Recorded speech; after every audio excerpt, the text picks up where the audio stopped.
అది నా దేశం కనుక వెళ్ళాలి, అది నాకు వాగ్దానం చేయబడింది కనుక వెళ్ళాలి. దాన్ని నాకు ఇవ్వడానికి ఆయన సిలువలో మరణించాడు కాబట్టి ఇవ్వాలి. నన్ను దాటించడం కోసమే పస్కా బలి పశువు రక్తము చిందించబడింది కాబట్టి వెళ్ళాలి.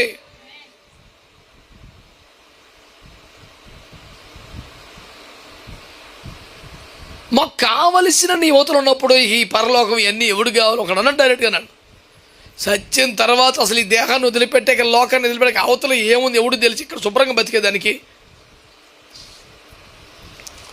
ఎక్కడేమో తెల్లగట్లేవు, నిద్రపోనేవో, ఇక్కడేమో తిండి తిన్నావు, ఇక్కడ ఉపవాసం అంటావు, వైరాగ్యం అంటావు, మెలకు అంటావు, వేకుజామంటే ఇక్కడ సుఖం లేదు, ఎంజాయ్మెంట్ లేదు, సొంపు లేదు, సోకు లేదు, ఏమి లేదు ఏడా.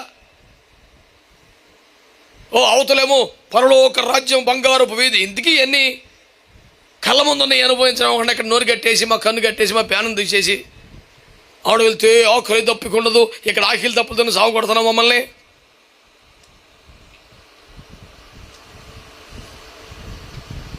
యోర్దాను యువతలు నీకు కలిగే ప్రతి మేలు, వచ్చే ప్రతి బలం యోర్దాను దాటించడానికి తప్ప యువతలు సెటిల్ అయిపోతా కాదు. ఎలా ఎవడో ఆమె అంటలేదండి, రూబేనీలు గాదీల్లాగా ప్లాన్ చేశారు యువతలు సెటిల్ అయిపోతాకి. చాలా సైలెంట్గా ఉన్నారు భక్తులు. మరి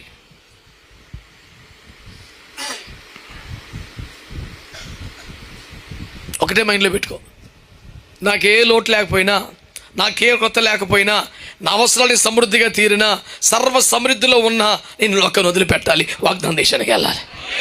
ఈ పిచ్చి పట్టుకోకపోతే నువ్వు సెట్ అవ్వేక. వాడి కాన్సెప్ట్ అంటే ఐగుప్తులో ఫరో బాధ పెడుతున్నాడు, బయట పడితే చాలేక. వాడు చంపేసేలా ఉన్నాడు, బయటికి వెళ్తే చాలేక. అక్కడ కష్టపడితే ఆహారం ఇక్కడ తేరకొచ్చేస్తే చాలేక.